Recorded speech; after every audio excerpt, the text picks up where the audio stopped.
როგორ შეიძლება გაუხანგრძლივოთ ქალს დედობის ასაკი? მიუხედავად რეპროდუქციული მედიცინის სწრაფი განვითარებისა, ამის მხოლოდ ერთი გზა არსებობს. ეს არის საკუთარი კვერცხუჯრედის გაყინვა.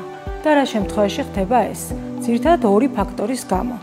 ეს არის სოციალური ფაქტორი, როდესაც ქალს გადაწყვეტილი აქვს გვიან ასაკში დედობა და მეორე ფაქტორი ეს გახლავთ სამედიცინო ფაქტორი, რომელიც თავის მხრივ მოიცავს გენეტიკაში ნაადრევ მენოპაუზას, ნაადრევი საკვერცხეების განლევის სინდრომს, ონკოლოგიურ დაავადებებს, სხიურ და ქიმიოთერაპიებს და ასევე ქირურგიულ ჩარევებს საკვერცხეებზე.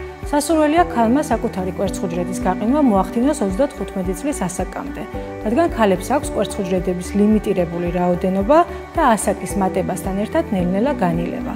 სწორედ 35 წლის ასაკამდე აქვს კვერცხუჯრედების ნორმალური რაოდენობა და ნორმალური ხარისხი. ინვიტრო განაყოფიერების ეს პროგრამა, ანუ საკვერცხეების სტიმულაცია ჰორმონალური პრეპარატებით, საშუალოდ 10-15 დღის განმავლობაში მიმდინარეობს. როდესაც ფოლიკულები მიაღწევს სასურველ ზომას, მინიმალური ქირურგიული ჩარევით ხდება კვერცხუჯრედების ამოღება. ამოღებული კვერცხუჯრედები იყინება. როდესაც ქალი გადაწყვეტს დედობას, მას შეუძლია გამოალღოს საკუთარი გენეტიკური მასალა და გამოიყენოს. აღნიშნული მომსახურება შეგიძლიათ მიიღოთ კლინიკა რეპროვარდში.